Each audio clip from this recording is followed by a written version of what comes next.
ബഹുമാന്യരായ സഹോദരന്മാരെ, സഹോദരികൾ, അള്ളാഹുവിൻ്റെ വിധിവിലക്കുകൾക്കനുസരിച്ച്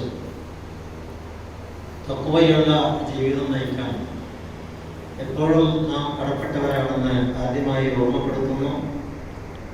സർവ്വധിരാജനായ അള്ളാഹുവിൻ്റെ വിധിവിലക്കുകൾ അനുസരിച്ചുകൊണ്ട് നല്ല മുസ്ലിങ്ങളായി ജീവിച്ച് ഈമാനോടുകൂടി മരിച്ച് പരലോകത്ത് നരകത്തിൽ നിന്ന് രക്ഷപ്പെട്ട് സ്വർഗം കിട്ടുന്ന മുത്തഖീകളിൽ അള്ളാഹു നമ്മെ എല്ലാവരെയും ആക്കി തരുമാറാകട്ടെ. ഇന്ന് ഷഅബാൻ 13-ാം തീയതിയാണ്. അടുത്ത മാസം റമദാനാണ്. റമദാനിന്റെ മുമ്പുള്ള മാസം എന്ന നിലക്ക് ഷഅബാനിൽ ശ്രദ്ധിക്കേണ്ടുന്ന ചില കാര്യങ്ങൾ അള്ളാഹുവിന്റെ റസൂൽ നമ്മെ ഉപദേശിച്ചിട്ടുണ്ട്. എന്നാൽ അതിനോടനുബന്ധിച്ച് മറ്റെന്തെങ്കിലും പ്രത്യേകമായ ആരാധനകളോ ഇബാദത്തുകളോ ആചാരങ്ങളോ അനുഷ്ഠാനങ്ങളോ ഒന്നും നിർദ്ദേശിച്ചതായി കാണുകയില്ല. രണ്ടാഴ്ച മുമ്പ് നമ്മൾ റജബ് 27-ന് മേറാജിനെ കുറിച്ച് പറഞ്ഞുവല്ലോ. ആ കാര്യങ്ങളൊക്കെ ഒരിക്കൽ കൂടി ഓർക്കുക. റജബ് 27-ന് മേറാജ് നടന്നു എന്ന് പറഞ്ഞിട്ട് ഒരുപാട് ആചാരാനുഷ്ഠാനങ്ങള് പല മുസ്ലിം വിഭാഗങ്ങളും ചെയ്തു വരാറുണ്ട്. അതിന്റെ വിധികളെ കുറിച്ചൊക്കെ നാം വിശദമായി പറയേണ്ടായി. ഇതും ഏതാണ്ട് ആ ഗണത്തിൽപ്പെട്ട അവസ്ഥയാണ്. ഷഅബാൻ 15-ന് പ്രത്യേകമായ നോമ്പും ബറാഅത്ത് രാവെന്ന് പറഞ്ഞുകൊണ്ട് പ്രത്യേകമായ ആചാരങ്ങളും അനുഷ്ഠാനങ്ങളും ഒക്കെ ചെയ്തു വരുന്ന സമ്പ്രദായം. മറ്റന്നാളാണ് ഷഅബാൻ 15. ഇപ്രാവശ്യം പ്രപഞ്ചത്തിലെ കണക്ക് പ്രകാരവും കൃത്യമായി തീയതിയിൽ തന്നെ നമ്മുടെ ആളുകളുടെ ഖാദിമാരുടെയും അതുപോലെ പണ്ഡിതന്മാരുടെയും തീരുമാനപ്രകാരവും തീയതി അനുകൂലമായി വന്നിട്ടുണ്ട്. മിക്കവാറും റമദാൻ എല്ലാവർക്കും ഒരുപോലെ തുടങ്ങുന്ന രൂപമാണ് കാണുന്നത്. നമ്മൾ പറഞ്ഞതുപോലെ ഷഅബാൻ 15-ല് ഈ പൗരോഹിത്യം മതപണ്ഡിതന്മാര് ഒരുപാട് ആചാരങ്ങളും അനാചാരങ്ങളും എല്ലാം കൊണ്ടുവന്നിട്ട് അതും മുതലെടുക്കാൻ ശ്രമിക്കുന്നുണ്ട്. ഇവരുടെയൊക്കെ പ്രവർത്തന ശൈലി കാണുമ്പോൾ രസവും അത്ഭുതവും തോന്നുകയാണ്. ഇല്ലാത്ത ആരാധനകൾക്ക് അല്ലെങ്കിൽ ഇസ്ലാമിലെ പ്രമാണമില്ലാത്ത ആരാധനകൾക്കും ആചാരങ്ങൾക്കും മറ്റൊന്നിനും ഇല്ലാത്തത്ര പ്രാധാന്യം കൽപ്പിക്കുന്ന ഒരവസ്ഥ. ഉള്ളതിനെ ഒന്നുമില്ല. 5 വക്ത് നിസ്കാരം കൃത്യമായി നിർവഹിക്കുന്നിടത്ത് ദാനധർമ്മങ്ങളൊക്കെ നിസ്കാരം കഴിഞ്ഞാൽ പിന്നെ ദാനധർമ്മങ്ങളാണ്. മനുഷ്യ സാമ്പത്തികമായ ത്യാഗമാണ് ഏറ്റവും വലുത്. അത് വെറുതെ സക്കാത്തിൽ മാത്രമല്ല, അള്ളാഹു നമുക്ക് തന്നതിൽ എല്ലാം നൽകിക്കൊണ്ടിരിക്കുകയാണ് അള്ളാഹുവിന്റെ കൽപ്പന. സമ്പത്ത് മാത്രമൊന്നല്ല. രണ്ടാമത്തെ കൽപ്പന നമസ്കാരം കഴിഞ്ഞാൽ സക്കാത്തല്ല. സക്കാത്ത് പറയാൻ കാരണം എന്താ? സാമ്പത്തികപരമായ ഏർപ്പാടാണ്. അതിന് തീരെ ചിട്ടയില്ല, അവസ്ഥയില്ല, 10 പൈസ ചെലവാക്കില്ല, നല്ല കാര്യങ്ങളൊക്കെ എല്ലാ തോന്നിയാസങ്ങളും ഇഷ്ടം പോലെ ചെലവാക്കിയിട്ടുണ്ട്. അങ്ങനെയുള്ള അവസ്ഥയാണ് സമുദായത്തിൽ മൊത്തത്തിൽ കാണുന്നത്. അങ്ങനെയുള്ള ആളുകൾക്കാണ് ഇത്തരത്തിലുള്ള ആചാരങ്ങൾക്ക് വലിയ പ്രകമ്പനം സൃഷ്ടിക്കുന്ന രീതിയിലുള്ള സംഗതികൾ നടത്തി വരുന്നത് കണ്ടിട്ടില്ലേ നമ്മുടെ സമൂഹത്തില്. അതുപോലെ നോമ്പ് എല്ലാ കാലത്തുള്ള നല്ലൊരു ഉത്കൃഷ്ടമായ വിഭാഗത്തല്ലേ. എല്ലാ വ്യാഴവും തിങ്കളും ഇല്ലേ നോമ്പ്. എല്ലാ മാസത്തിലും അയ്യാമുൽ ബീദിന് നോമ്പില്ലേ. മാസത്തിലെ നടുവിലുള്ള ഏത് ദിവസമാണോ പൂർണ്ണ എന്നുണ്ടെങ്കിൽ അതേ തലേ ദിവസമായിട്ട് പിറ്റേ ദിവസമോ അന്നത്തെ ദിവസമായിട്ട് 3 നോമ്പ് റസൂലുള്ളാഹി സ്വല്ലല്ലാഹു അലൈഹി വസല്ലം വളരെ പ്രാധാന്യത്തോടു കൂടി ചെയ്ത സുന്നത്തായ നോമ്പുകളാണ്. ഈ ഷഅബാൻ ആയാലോ ഷഅബാനിൽ കൂടുതൽ സുന്നത്ത് നോമ്പ് വർദ്ധിപ്പിക്കാൻ പറഞ്ഞ മാസമാണ്. റസൂലുള്ളാഹി സ്വല്ലല്ലാഹു അലൈഹി വസല്ലം ഒരു മാസം തുടർച്ചയായിട്ട് നോമ്പെടുത്തത് റമദാനിലാണ്. പിന്നെ ഏറ്റവും കൂടുതൽ നോമ്പെടുത്ത മാസം ഷഅബാനാണ്. ഷഅബാനിലെ നോമ്പ് എങ്ങനെയായിരുന്നു? ഒരു ദിവസം നോമ്പ്, ഒരു ദിവസം നോമ്പില്ല, ഒരു ദിവസം നോമ്പ്, ഒരു ദിവസം നോമ്പില്ല. ഈ രീതിയിൽ പോലും ആയിഷ റളിയല്ലാഹു അൻഹ പറയുന്നത് നബിയുടെ നോമ്പിന്റെ എണ്ണം നോക്കിയാൽ വിചാരിക്കും നബിന് നോമ്പ് ഒഴിവാക്കൂലല്ലോ എന്ന് തോന്നുമാറ് നബിക്ക് നോമ്പ് നോക്കാതെ കാണാം. പിന്നെ കാണാൻ നബി ഇത് നോക്കാത്തത് എന്താ എന്ന് ഞങ്ങൾ ചോദിക്കുമാറ് നോമ്പ് നോക്കാതെ പോകുന്നത് കാണാം. ഈ ഒരു അവസ്ഥ ഷഅബാൻ മാസത്തിലാണ് നബിയിൽ നിന്ന് കണ്ടത്. അപ്പൊ ഷഅബാനിൽ കൂടുതൽ നോമ്പ് നോക്കാം, പക്ഷെ തുടർച്ചയായിട്ട് ഒരു മാസം ഒന്നും നോക്കാൻ പാടില്ല. നോക്കുകയാണെങ്കിൽ ദാവൂദ് നബിയുടെ നോമ്പ് പോലെയാണ് റസൂൽ ചെയ്തത്. എങ്ങനെയാണ്? ഒരു ദിവസം നോമ്പ്, ആയിട്ട് ഇടക്കിടക്ക് നോമ്പില്ലാതെ ഈ രൂപം. അപ്പൊ ഏറ്റവും കൂടുതൽ നോമ്പ് നോക്കാം, അതിനാണ് വിരോധമല്ല. പക്ഷെ ശഅബാൻ 15 പ്രത്യേകമായ ഒരു ബറാഅത്ത് നോമ്പ് എന്ന് പറഞ്ഞിട്ട് നോമ്പ് അനുഷ്ഠിക്കുകയും അതിനെ പ്രാധാന്യം കൽപ്പിക്കുകയും അതിനെ ചെയ്യാത്തവർ മഹാപഴച്ചവരാണെന്ന് പ്രഖ്യാപിക്കുകയൊക്കെ ചെയ്യുന്ന ഒരു രൂപം. ഇതിന് പ്രധാനമായിട്ട് ഈ ശഅബാൻ 15 പ്രാധാന്യം കൽപ്പിക്കാൻ വേണ്ടി ഇവർ തെളിവ് പറയുന്നത് ഞാൻ ആദ്യം തുടക്കത്തിൽ ഓതി കൽപ്പിച്ച സൂറത്ത് ദുഹാനിലെ ആദ്യത്തെ വചനങ്ങളുണ്ടല്ലോ, ഹാമീം വൽ കിതാബിൽ മുബീൻ. ഈ ഗ്രന്ഥം വളരെ സ്പഷ്ടമായ ഗ്രന്ഥമാണ്, അങ്ങനെയുള്ള ഒരു വേദഗ്രന്ഥമാണ് ഈ ഗ്രന്ഥം എന്ന് പറഞ്ഞുകൊണ്ട് തുടങ്ങിയല്ല. ഇന്ന അൻസൽനാഹു ഫീ ലൈലത്തിൻ മുബാറക, അനുഗ്രഹീതമായ ഒരു രാത്രിയിലാണ് നാം ഇത് അവതരിപ്പിച്ചത്. ഫീ ലൈലത്തിൻ മുബാറക, ബർക്കത്തായ ഒരു ദിവസത്തിലാണ്, ഒരു രാത്രിയിലാണ് നാം ഇത് ഇറക്കിയത്. ഇന്ന കുന്നാ മുൻദിരീൻ, നമ്മളാണ് ഇങ്ങനെ ഖുർആനും ഇതിനു മുമ്പ് തൗറാത്തും ഇൻജീലും അല്ലാഹു പ്രവാചകന്മാർക്ക് വേദഗ്രന്ഥങ്ങളൊക്കെ ഈ രീതിയിൽ തന്നെയാണ് ഇറക്കുന്നതും അങ്ങനെ തന്നെയാണ് ഇതും ഇറക്കിയിട്ടുള്ളത്. എന്നിട്ട് എന്താ പറയാ, ഫിഹാ യുഫ്റഖു കുല്ലു അംറിൻ ഹകീം, എല്ലാ സുപ്രധാനങ്ങളായ പ്രധാനപ്പെട്ട എല്ലാ പല കാര്യങ്ങളും അല്ലാഹു തആല ഈ ദിവസത്തിൽ, ഈ രാവിൽ തീരുമാനിക്കുന്നുണ്ട്. ഫിഹാ യുഫ്റഖു കുല്ലു അംറിൻ ഹകീം, ഹകീമായ എല്ലാ കാര്യങ്ങളും ആ രാത്രിയിലാണ് നാം തഫ്രീഖ് ചെയ്യുന്നത്, അതായത് കൃത്യമായിട്ട് അതിന്റെ വിഭജനം നടത്തുന്നത്. എന്നിട്ട് പറയാം, നമ്മുടെ ഭാഗത്തുനിന്നുള്ള കൽപ്പന പ്രകാരം നമ്മളാണ് പ്രവാചകന്മാരെയും ദൂതന്മാരെയെല്ലാം അയക്കുന്നതും നമ്മൾ തന്നെയാണ്. റഹ്മത്തൻ മിർ റബ്ബിക, ഇങ്ങനെ ഖുർആൻ അവതരിപ്പിച്ചതും നബിമാരെ അയക്കുന്നതും ആ ഖുർആൻ കൊണ്ടുവരുന്ന ജിബ്രീൽ മുർസലാണ്, അവരൊക്കെ അയച്ചതൊക്കെ റബ്ബിന്റെ റഹ്മത്താണ്. റഹ്മത്തൻ മിർ റബ്ബിക് ഇന്നഹു ഹുവസ് സമീഉൽ അലീം, അവരെല്ലാം കേൾക്കുന്നവനും എല്ലാം അറിയുന്നവനുമാകുന്നു. ഈ 6 വചനങ്ങൾ കേട്ടാൽ നിങ്ങൾക്ക് എന്താ തോന്നുന്നത്? എപ്പോഴാ ഖുർആൻ അവതരിച്ചത്? ചെറുപ്പം മുതൽക്കേ മദ്രസയിലെ 2ാം ക്ലാസ് മുതൽക്കേ പഠിച്ചു വന്നതല്ലേ? എപ്പോഴാണ് ഖുർആൻ അവതരിപ്പിച്ചത്? റമദാൻ മാസത്തിലാണ് അല്ലേ? ശഹ്റു റമദാൻ അല്ലദീ ഉൻസില ഫീഹിൽ ഖുർആൻ, സൂറത്തുൽ ബഖറയിൽ കൃത്യമായിട്ട് അല്ലാഹു പറഞ്ഞു. റമദാന്റെ പ്രത്യേകത എന്താണ്? ഉൻസില ഫീഹിൽ ഖുർആൻ, ഖുർആൻ അവതരിപ്പിക്കപ്പെട്ടതല്ലേ? സംശയമില്ല, അർത്ഥം മനുഷ്യനല്ല, ഭൂലോകത്തുള്ള ഒരു മുസ്ലിമിന് സംശയമില്ല, ഖുർആൻ അവതരിപ്പിക്കപ്പെട്ട റമദാനാണ്.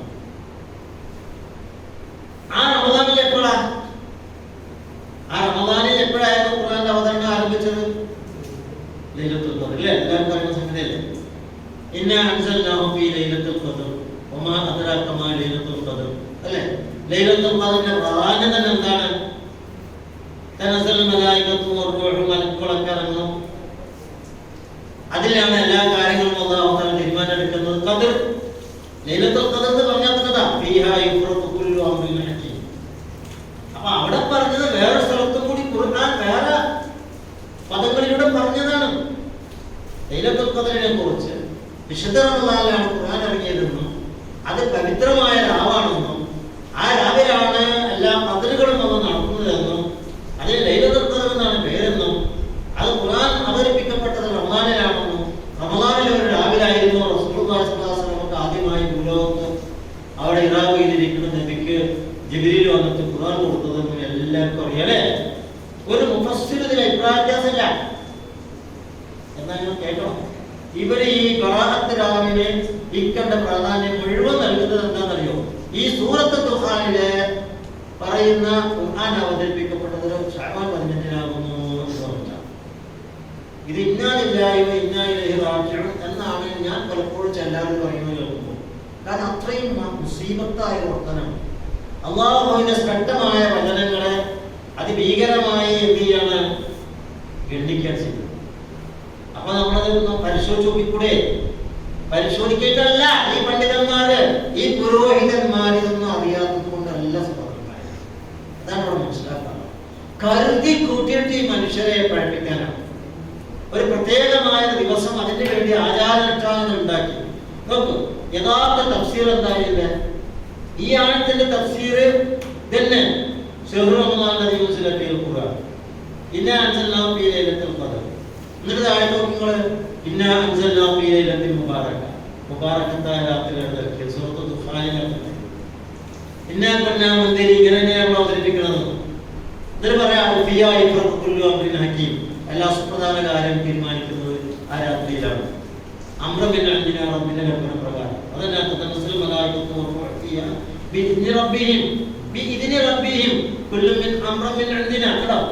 അവിടെ പറഞ്ഞത് ആ ആശയം തന്നെ. എന്ന് പറയുന്ന സൂറത്തുൽ ഖദ്റിൽ പറഞ്ഞ അതേ കാര്യം തന്നെയാണ് ഇവിടെ പറയുന്നത്.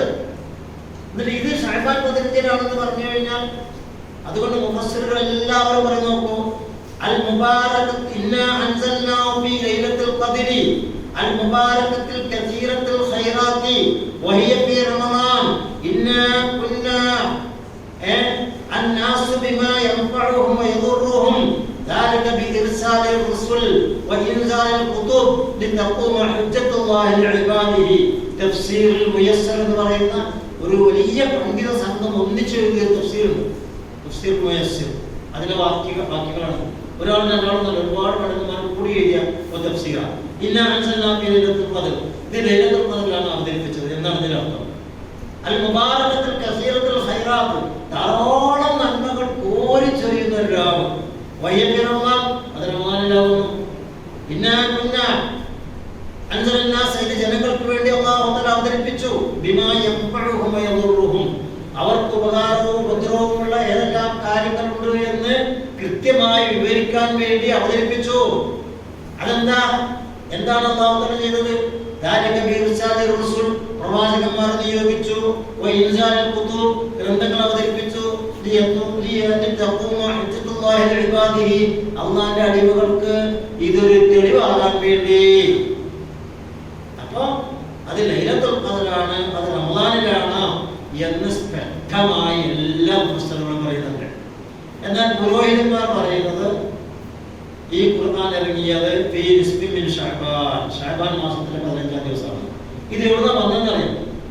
തഫ്സീറുകളുടെ പൂർവ്വകാല താബികളുടെ ശേഷമുള്ള ഒരു മഹാപണ്ഡിതനാണ് ഇക്രിമ എന്ന് പറയുന്ന പണ്ഡിതൻ.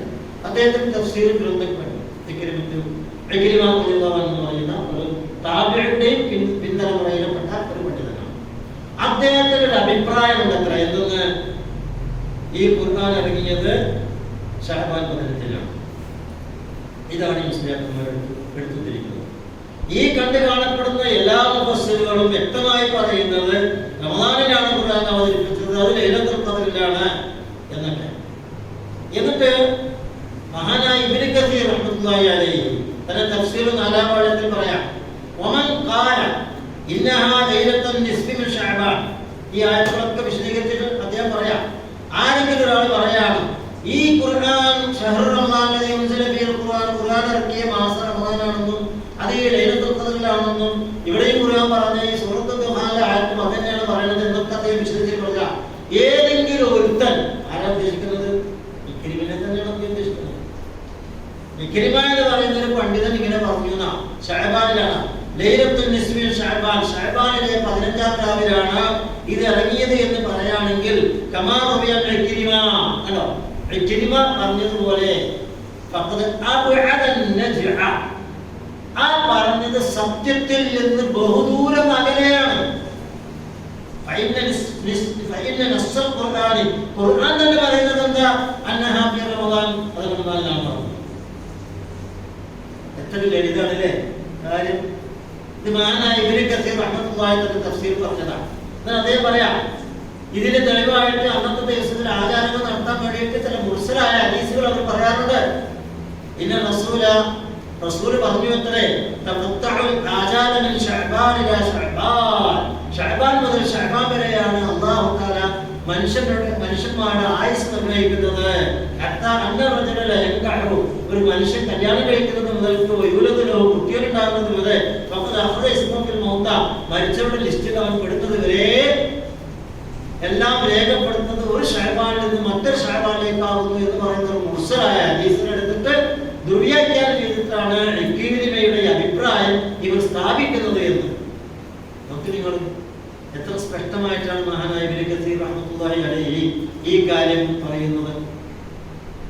പിന്നെ എന്നിട്ട് എന്താണ് ഇപ്പോൾ ചെയ്തു നോക്കുന്നത്? ശഅബാൻ 15-നാണ് ഖുർആൻ ഇറങ്ങിയത്, പച്ചക്കള്ളം പറഞ്ഞിട്ട് പ്രചരിപ്പിച്ചിട്ട് അവസാനം ശഅബാൻ 15-ന് എന്തൊക്കെയാണ് ചെയ്യുന്നത്? പല കാര്യങ്ങൾ ചെയ്യുന്നുണ്ട്. അവർ വിശ്വസിപ്പിക്കാൻ ആൾക്കാരെ, മരിച്ചുപോയ ആളുകളുടെ റൂഹുകള്, ആത്മാക്കളെ നിങ്ങളുടെ വീടുകൾ സന്ദർശിക്കും. നമ്മളെ വീട്ടിൽ നിന്നൊക്കെ മരിച്ചു വീട്ടുണ്ടാവില്ല, ഏത് വീട്ടിലാ ആൾക്കാർ വീടുണ്ടാവാം. മരിച്ച വീടുകളിൽ നിന്നുള്ള മരിച്ചവിടെ റൂഹുകള്, ആത്മാക്കള് എന്ത് ചെയ്യും? നമ്മുടെ വീട് സന്ദർശിക്കും. അതിനു വേണ്ടി നിങ്ങൾ 3 യാസീൻ ഓതണം. നിങ്ങൾ ആ മരിച്ചുപോയ ആളുകൾക്കും നിങ്ങൾക്കും ശാന്തി കിട്ടാൻ ഒരു യാസീൻ, രണ്ടാമത്തെ യാസീൻ നിങ്ങളുടെ ദീർഘായുസിന് വേണ്ടി, മൂന്നാമത്തെ നിങ്ങളുടെ ആരോഗ്യത്തിനും ബർക്കത്തിനും നിങ്ങളുടെ റിസ്ക് വിശാലമായി കിട്ടാൻ 3 യാസീൻ ഓതണം. എവിടുന്ന് വന്നു? റസൂൽ അങ്ങനെ ചെയ്തോ? നബി അങ്ങനെ ചെയ്തോ? സഹാബത്താരെങ്കിലും ചെയ്തിട്ടുണ്ടോ? താബിഈകൾ ചെയ്തിട്ടുണ്ടോ? താബിഈകൾ ചെയ്തിരിക്കണോ? ഈ ഇക്രിമ എന്ന് പറയുന്ന മഹാനായ ആളെ എന്നത് പറഞ്ഞിട്ടുണ്ടോ? അദ്ദേഹം ഏതാരുടെയോ ഒരു ഉദ്ധരണി, ഒരു അഭിപ്രായം ധരിച്ചതാണ്. അങ്ങനെ തഫ്സീറുകളിൽ എല്ലാവരും പല അഭിപ്രായങ്ങളും പറയും, അതെല്ലാം തലക്കെട്ടല്ല. ഇതില് ആദ്യമായിട്ട് ഷാമിലെ ഖാലിദ് മഖ്ഹൂൽ എന്ന് പറയുന്ന ഒരു മനുഷ്യൻ, ഒരു പണ്ഡിതനാണ് ആദ്യമായിട്ട് ഈ വിദേഹത്ത് തുടങ്ങിയത്. എല്ലാ വിദേഹത്തുകൾക്കും തുടക്കക്കാരുണ്ട്.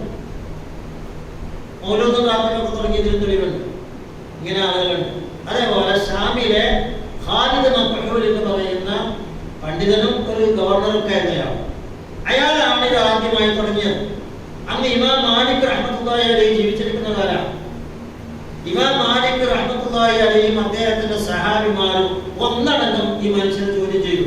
ഇതൊക്കെ ഒന്ന് കിട്ടിയിരിക്കുന്നത് ഗ്രന്ഥങ്ങളിലൊക്കെ രേഖപ്പെടുത്തിയിട്ടുണ്ട്. ഇമാം ബുഖാരിക്ക് ഒരു ശറഹുണ്ട്. ആ എഴുതിയിരിക്കുന്ന ആൾ ഇമാം ഖസ്തലാനി എന്ന് പറയുന്ന പണ്ഡിതനാണ്. ആ കിതാബിന്റെ പേര് ഫത്താവൽ കുബ്ര എന്ന വലിയ ഫത്വകളുടെ സമാഹാരം. അദ്ദേഹം പറയാം, ഒമൻ അൻകറ ദാലിക അക്തറു ഉലമാഇൽ ഹിജാസി ഖാലു ദാലിക കുല്ലുഹു ബിദ്അ ഇദ ലം യസ്ബത് ഫീഹാ ശൈഉൻ അൻ നബി സ്വല്ലല്ലാഹു അലൈഹി വസല്ലം വലാ അഹദി മിൻ അസ്ഹാബിഹി. ഈ ബറാത്ത് രാവ് എന്ന് പറയുന്ന ഈ രാവാണ്, ഈ ശഅബാൻ 15 ഖുർആൻ അവതരിപ്പിക്കപ്പെട്ടത് എന്ന് പറഞ്ഞുകൊണ്ട് ആരെങ്കിലും ഈ ഫിത്ന തുടങ്ങി വെക്കുകയും ഇങ്ങനെ ചില ഇബാദത്തുകൾ തുടങ്ങുകയും ചെയ്തിട്ടുണ്ടെങ്കിൽ ഇത് എതിർക്കപ്പെടേണ്ടതാണ് എന്ന് ഞങ്ങളിതാ ഖണ്ഡിതമായി പറയുന്നു എന്ന് ഇമാം മാലിക് റഹ്മത്തുള്ളാഹി അലൈഹി പറഞ്ഞത് ഇമാം ഖസ്തലാനി തന്റെ ശറഹുൽ ബുഖാരിയിൽ കൃത്യമായി വിവരിക്കുകയാണ്. അദ്ദേഹം പറയാം, ഈ സത്യം ആരെങ്കിലും നിഷേധിച്ചാൽ, മദീനയിലെ മുഴുവൻ ഉലമാക്കളും പറഞ്ഞതാണ് ഇത് തെറ്റാണ് എന്ന്, ഈ ഖാലിദ് മഖ്ഹൂൽ ഉണ്ടാക്കിയത് ബിദ്അത്താണ് എന്ന്.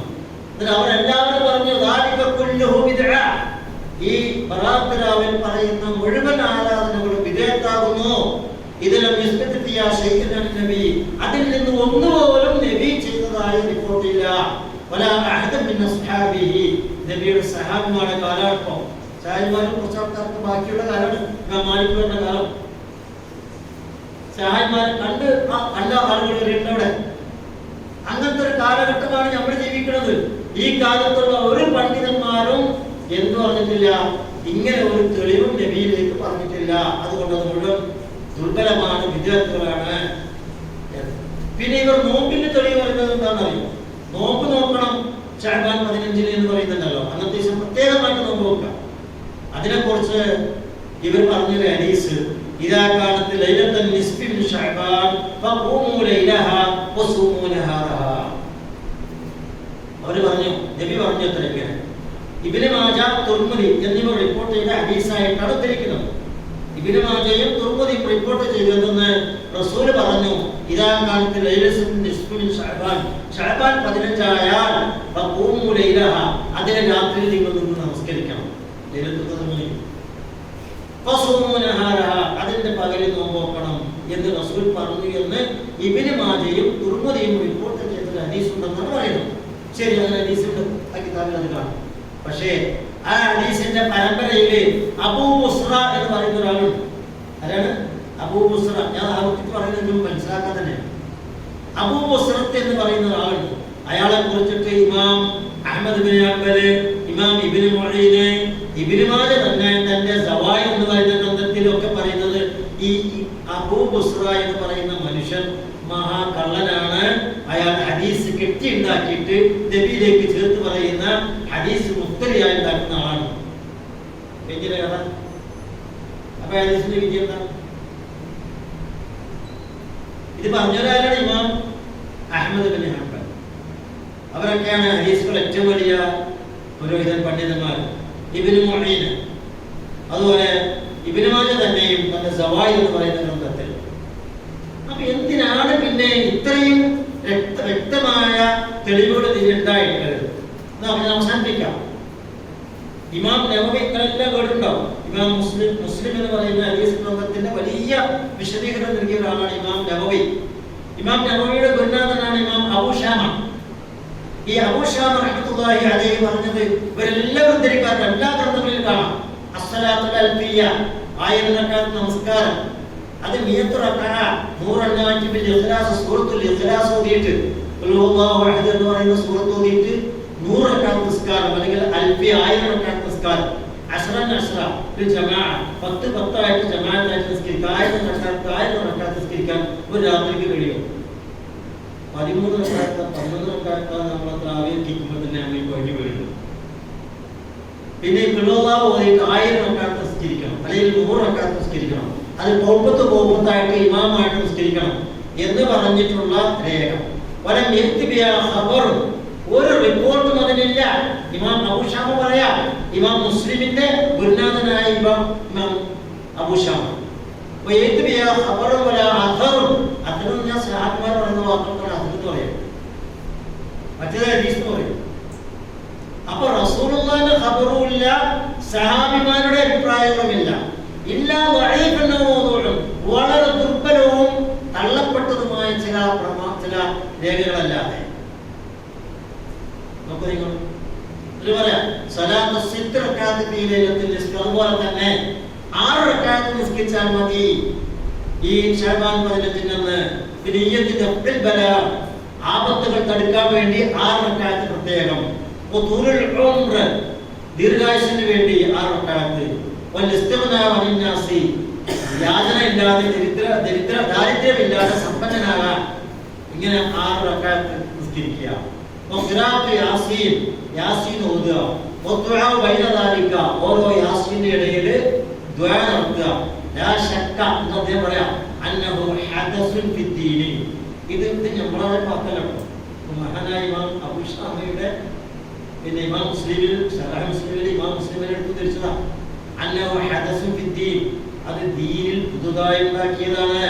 വമുഖാലഫത്തുൽ ലിസുന്നത്തിൽ മുർസലീൻ, പ്രവാചകന്മാരുടെ മുഴുവൻ ചര്യക്കും കടകവിരുദ്ധമാണ്. ഞാൻ വിശദീകരിക്കണമല്ലോ. ഇമ്മാതിരിത്ത ഒരു സംഗതിയാണ് ഈ ശഅബാൻ 15 ആകുമ്പോൾ ഈ പണ്ഡിതന്മാർ കൊണ്ടുപിടിച്ച് ഈ സമുദായത്തെ കൊണ്ട് ചെയ്യിപ്പിക്കുന്നത്. അതിന് തെളിവെടുത്തത് സൂറത്തുൽ ദുഖാനിലെ ഇല്ലാത്ത വ്യാഖ്യാനം. ആ ആയത്തിന് അല്ലാഹുവിന്റെ തൗഫീഖോട് കൂടി ഒരൊറ്റ മുഫസ്സിറും അങ്ങനെ പറഞ്ഞിട്ടില്ല. ശഅബാൻ 15-നാണ് ഇറങ്ങിയത്. അവസാനിപ്പിക്കാം. ഇമാം നബവി പറയാം, സലാത്തു റജബിൻ വ ശഅബാൻ, റജബ് മാസത്തിലായാലും ശഅബാൻ മാസത്തിലായാലും അങ്ങനെ ഒരു പ്രത്യേക നമസ്കാരം ബിദ്അത്താനി മുൻകറത്താനി, വെറുക്കപ്പെട്ട ബിദ്അത്താണ്, വളരെ വൃത്തികെട്ട ബിദ്അത്ത് തന്നെ വൃത്തികെട്ടതാണ്. പിന്നെ മഹാവൃത്തികെട്ട ബിദ്അത്താണ് കബീഹത്താനി, വളരെ ദുഷ്ടമായ വൃത്തികെട്ടതാണ്.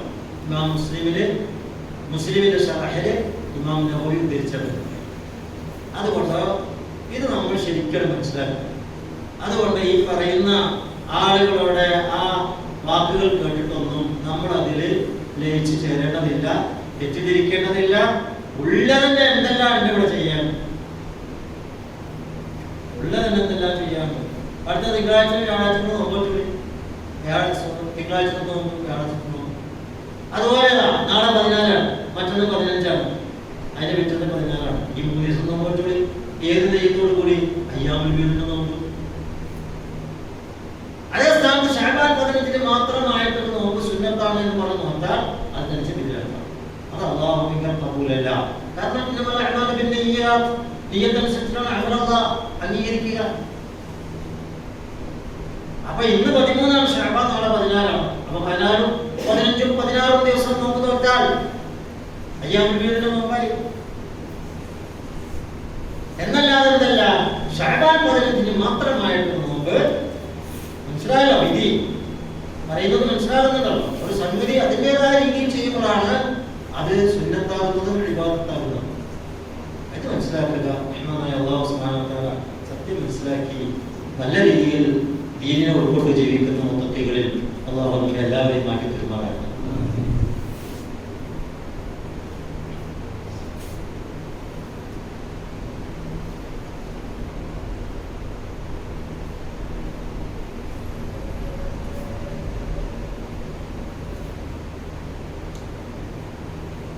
الحمد لله رب العالمين والعاقبة للمتقين والصلاة والسلام على رسوله الأمين وعلى آله وصحبه أجمعين. أيها الناس اتقوا الله عباد الله. ഒരിക്കൽ കൂടി തഖ്വയുടെ വസിയത്ത് ചെയ്യുകയാണ്. അല്ലാഹു നമ്മെല്ലാവരെയും മുത്തഖീകളിൽ ഉൾപ്പെടുത്തി അനുഗ്രഹിക്കുമാറാകട്ടെ. ശഅബാൻ വന്നാൽ നാം ശ്രദ്ധിക്കേണ്ടത് നമ്മുടെ ഖളാഉള്ള നോമ്പുകളൊക്കെ വേഗം വീട്ടിൽ തീർക്കുക. കഴിഞ്ഞ കൊല്ലം റമദാനിൽ നഷ്ടപ്പെട്ടു പോയ നോമ്പുകളാർക്കുണ്ടെങ്കിൽ സ്ത്രീകൾക്കോ അങ്ങനെ രോഗികൾക്കോ യാത്രക്കാരോ കാരണത്താലൊക്കെ നോമ്പ് കഴിഞ്ഞ റമദാനിൽ ഏതെങ്കിലും ഒന്നോ രണ്ടോ എത്ര നഷ്ടപ്പെട്ടിട്ടുണ്ടോ അത് എത്രയും പെട്ടെന്ന് ഈ ശഅബാൻ ആകുമ്പോഴേക്ക് നോറ്റ് കിട്ടും. കാരണം റമദാൻ ആയി കഴിഞ്ഞാൽ പിന്നെ അത് മുഴുവൻ നഷ്ടപ്പെട്ടു പോകും കഴിഞ്ഞ റമദാനിൽ. അതുകൊണ്ട് അല്ലാഹു തആല പറഞ്ഞതനുസരിച്ച് എന്ത് ചെയ്യാം, അത് മറ്റൊരു ദിവസത്തേക്ക് നോക്കാൻ പാടില്ല. അങ്കാന മരിയതമോ സഫറൻ പഴിതത്തിനായി ഒരാൾ രോഗിയായി, ഒരാളെ അല്ലെങ്കിൽ നോമ്പ് ഒഴിവാക്കപ്പെടുന്ന യാത്ര പോലുള്ള കാര്യങ്ങളിലായി എങ്കിലും പഴിതത്തിനയ്യാമിന് മറ്റൊരു ദിവസം നോമ്പ് നിൽക്കുക എന്ന് പറഞ്ഞത് ഈ 11 മാസത്തിനുള്ളിൽ എപ്പോഴെങ്കിലും ചെയ്താൽ മതി. അതിന് സമയമില്ല, ശഅബാനിൽ തന്നെ വീട്ടുക. അതുപോലെ ഇനി നോമ്പ് നോക്കാൻ പറ്റാത്ത ഗർഭിണികളായ ആളുകളുണ്ടാകാം, രോഗം ശാശ്വതമായി നിൽക്കുന്നവരുണ്ടാകാം, വളരെ പ്രായത്തിന്റെ ആധിക്യം കൊണ്ട് നോമ്പ് നോക്കാൻ പറ്റാത്തവർ, അവർക്ക് വിധി കൊടുക്കേണ്ടത് ഒരു നോമ്പിന് ഒരു പാവപ്പെട്ടവന് ഭക്ഷണം കൊടുക്കുക, ഒരു ദിവസത്തെ ഭക്ഷണം. അത് കൊടുത്ത് വിട്ടിട്ടില്ലെങ്കിൽ ഇനി നോമ്പ് നോക്കാൻ അവർക്ക് സാധിക്കില്ല എന്ന് ഉറപ്പുണ്ടെങ്കിൽ ഖളായ നോമ്പ് ഇനി നോക്കി വിട്ടാൻ എനിക്ക് കഴിയില്ല. കാരണം കഴിഞ്ഞ റമദാൻ ഞാൻ ഗർഭിണിയായിരുന്നു, അല്ലെങ്കിൽ പ്രസവിച്ച് കിടക്കുന്ന സന്ദർഭമായിരുന്നു. ഇപ്പൊ ഞാൻ രോഗിയാണല്ലേ, യാത്രക്കാരിയാണല്ലേ, വേറെ 10 ഗർഭമുണ്ടായിട്ടുണ്ട്. കഴിഞ്ഞ പ്രാവശ്യം ഞാൻ റമദാൻ മുലയൂട്ടുന്ന സ്ത്രീയായിരുന്നു, ഇപ്പൊ എനിക്ക് ഗർഭം വീടുമുണ്ട്. അങ്ങനെയൊക്കെ വരാം, അതുപോലെയുള്ള പ്രശ്നങ്ങളൊക്കെ വരാം. അങ്ങനെ നോമ്പ് നഷ്ടപ്പെട്ട പെണ്ണുങ്ങളോ ആണുങ്ങളൊക്കെ ഉണ്ടെങ്കിൽ അവർക്ക് ഫിദിയ കൊടുക്കേണ്ടത്. ആ ഫിദിയ ഒരു നോമ്പിന് പകരം ഒരു മിസ്കീനുള്ള ഭക്ഷണം അത് കൊടുത്തു വിട്ടിട്ടില്ലെങ്കിൽ ഈ ശഅബാൻ ആയാൽ അത് എത്രയും പെട്ടെന്ന് കൊടുത്തു വിടുക. ഒരു 1/2 കിലോ ഭക്ഷ്യപദാർത്ഥങ്ങൾ, തിന്നാൻ പറ്റാവുന്ന ഭക്ഷ്യപദാർത്ഥങ്ങളെ ഒരു പാവപ്പെട്ടവന് ഒരു ദിവസം കൊടുക്കുക, ഒരു നോമ്പിന് പകരം. അപ്പൊ 30 നോമ്പ് എല്ലാം നഷ്ടപ്പെട്ടെങ്കിൽ 15 പേർക്കുള്ള അല്ലെങ്കിൽ 30 പേർക്കുള്ള 1/2 കിലോ ഭക്ഷണം കൊടുക്കുക. ഇതാണ് അതിന്റെ വിധി. ആ വിധിയെ കൊടുത്തിട്ടില്ല വേഗത്തിൽ അത് ചെയ്തു തീർക്കുക. പിന്നെ നേരത്തെ ഞാൻ പറഞ്ഞ പോലെ സുന്നത്തായ നോമ്പ് വർദ്ധിപ്പിക്കുക എന്ന് പറയുമ്പോൾ നാളെ 14 മറ്റൊന്ന് 15 ഈ 3 ദിവസം അയ്യാമുൽ ബീദ്, അല്ലെങ്കിൽ നാളെ മറ്റൊന്നും അതിന് വിധമാണ് 3 ദിവസം തുടർച്ചയായിട്ട് അയ്യാമുൽ ബീദ് നോമ്പ്, അല്ലെങ്കിൽ ഈ 15-ാം തീയതി കഴിഞ്ഞിട്ട് തിങ്കളാഴ്ച നോമ്പ് വെച്ചോളി, അല്ലെങ്കിൽ വ്യാഴാഴ്ച നോമ്പ് വെച്ചോളി, അല്ലെങ്കിൽ റസൂൽ മാറ്റമായി ഒരിടത്ത് ഒരു ദിവസം നോമ്പ് വെക്കാം, ഒരു ദിവസം നോമ്പ് വെക്കാം.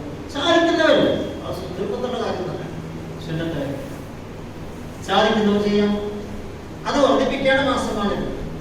അതുപോലെ തന്നെ താബിഈകളും സഹാബിമാരൊക്കെ പ്രാർത്ഥിച്ചൊരു പ്രാർത്ഥനയുണ്ട്, അല്ലാഹുമ്മ ബാരിക് ലനാ ഫി ശഅബാൻ. ശഅബാൻ മാസത്തിൽ അല്ലാഹു ഞങ്ങൾക്ക് ബർക്കത്ത് നൽകണം, വബല്ലഗനാ റമളാൻ എത്താൻ ഞങ്ങൾക്ക് തൗഫീഖ് ചെയ്യണം. ഈ റമളാൻ സന്തോഷം ഞങ്ങൾക്ക് സ്വാഗതം ചെയ്യാൻ അനുഗ്രഹം ചെയ്യണമെന്ന് പ്രത്യേകമായി ഇത് ഹദീസൊന്നുമല്ല, ഇത് ഹദീസിൽ വന്ന പ്രാർത്ഥനയല്ല, സഹാബിമാർ പഠിപ്പിച്ച പ്രാർത്ഥനയല്ല.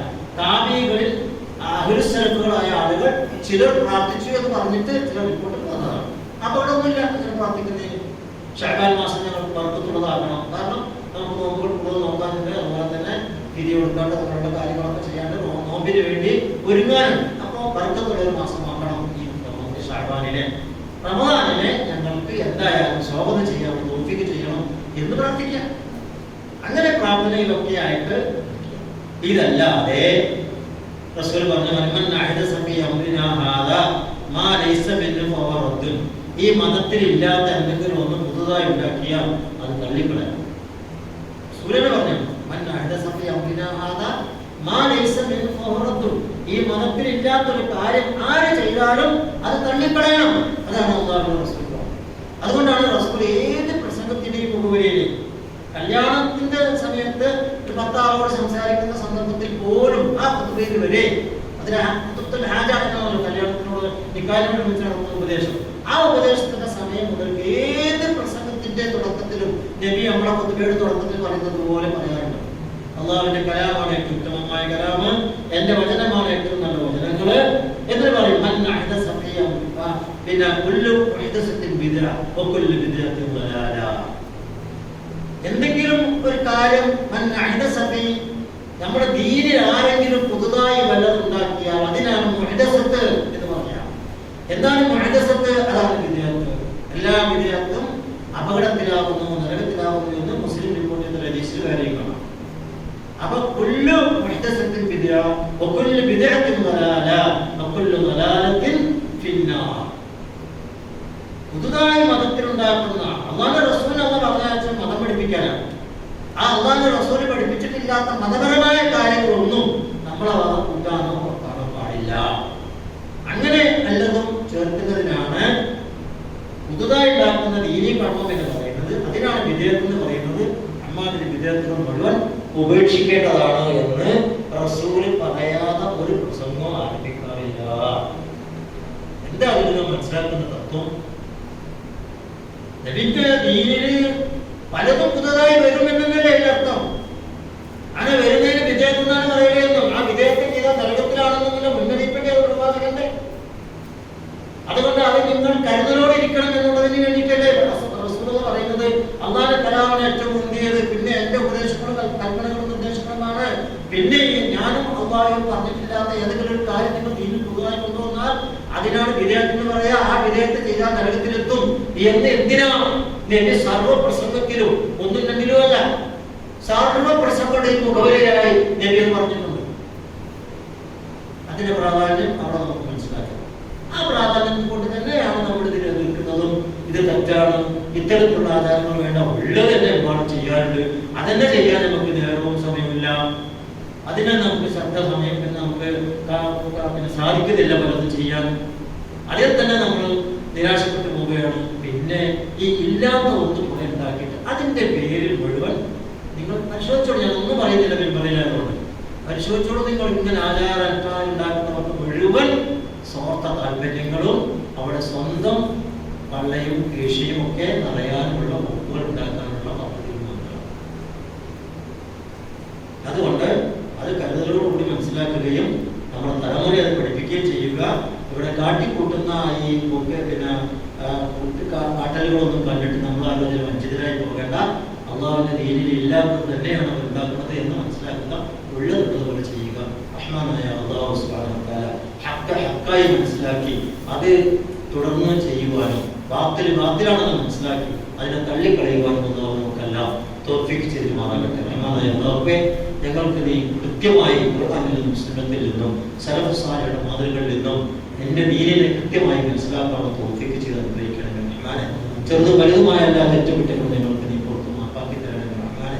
ഞങ്ങളിൽ രോഗികളായ മറ്റൊക്കെ കഷ്ടപ്പെടുന്നവർക്ക് നീ ആശ്വാസം സുഖം നൽകട്ടെ. കടം കൊണ്ടും മറ്റൊക്കെ കഷ്ടപ്പെടുന്നവർക്ക് നീ ആശ്വാസം സമാധാനം നൽകണമേ റഹ്മാനെ. അല്ലാഹു ഞങ്ങളിൽ മരിച്ചുപോയ സർവ്വ മുഅ്മിനുകൾക്കും മുസ്ലിങ്ങൾക്കും നീ പുറത്ത് മാപ്പാക്കി കൊടുക്കണമേ റഹ്മാനെ. അവിടെയെല്ലാം ഖബറുകൾ വിശാലമുള്ളതും പ്രകാശമുള്ളതുമാക്കണമേ നാഥാ. ഞങ്ങളെല്ലാവരെയും ഈമാനോടുകൂടി മരിപ്പിക്കണമേ റഹ്മാനെ. അല്ലാഹു ഞങ്ങളുടെയും ഖബറുകൾ വിശാലമുള്ളതും പ്രകാശമുള്ളതുമാക്കി തരണമേ റഹ്മാനെ. നാളെ പരലോകത്ത് ഞങ്ങൾ എല്ലാവരും നരകത്തിൽ രക്ഷിക്കണമേ റഹ്മാനെ. നിന്റെ മഹത്തായ അനുഗ്രഹം കൊണ്ട് സ്വർഗ്ഗം തന്ന് ഞങ്ങൾ നീ അനുഗ്രഹിക്കണമേ നാഥാ. اللهم اغفر للمؤمنين والمؤمنات والمسلمين والمسلمات الأحياء منهم والأموات. ربنا ظلمنا أنفسنا وإن لم تغفر لنا وترحمنا لنكونن من الخاسرين. ربنا لا تزغ قلوبنا بعد إذ هديتنا وهب لنا من لدنك رحمة إنك أنت الوهاب. ربنا اصرف عنا عذاب جهنم إن عذابها كان غراما إنها ساءت مستقرا ومقاما. ربنا هب لنا من أزواجنا وذرياتنا قرة أعين واجعلنا للمتقين إماما. ربنا آتنا في الدنيا حسنة وفي الآخرة حسنة وقنا عذاب النار. ربنا تقبل منا دعاءنا إنك أنت السميع العليم وتب علينا إنك أنت التواب الرحيم. اغفر لنا يا غافر المذنبين.